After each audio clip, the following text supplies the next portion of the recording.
أنا ضمنينه qoyskii maxamed xamdi geeridii ku timid maxamed xamdi maxamed faarax 11 bishii September 2020 abaarad 7:00 duhurnimo ayaa warbixin la soo gaarsiiyay saldhigga booliiska degmada Waabari kaasoo ah in la helay meydka marxuumad taala dhanka hoose ee hotel lagu magacaabo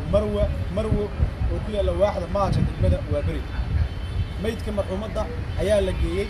isbitaal Madiina isbitaal Daarushifa kadibna waxa loo wareejiyay xarunta baarista dambiyeed CID halkaas oo looga sii wareejiyay isbitaal Madiina si baarista kiiskan loo sii wado eedaysanayaasha kiiskan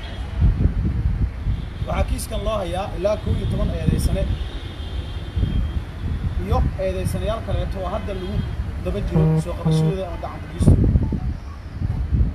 sidoo kale waxa taariikhdu markay ahayd 12 bishii September 2020 laba tuhunsanayaal ay sii deysay maxkamadda awoodda u leh kuwaas oo ku sifeeyay in la tuhunsanayaashaas aysan wax xiriir la lahayn kiiska hase yeeshee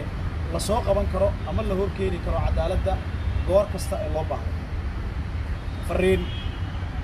waxaan ummadda Soomaaliyeed gaar ahaan ehelada marxuumadii dhimatay Xamdi Maxamed Faarax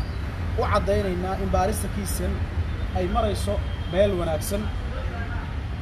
sidaas lamad ahna waxaan ummadda ka codsanaynaa in ay naga gacan siiyaan baarista kiiskan isla markaana lagu kaalmeeyaan wax alla wixii xog ah ay la xiriira kiiskan cidii haysan ومahadsantiin billahi tawfiiq assalamu alaykum warahmatullahi wabarakatuh fayeenka ciidanka booliiska Soomaaliya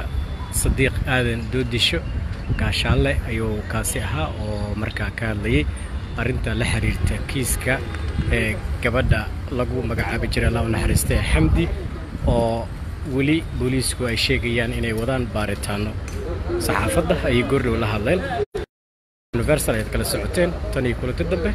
inta dib u kulmi doono barnaamij kan la mid ah nabadgelyo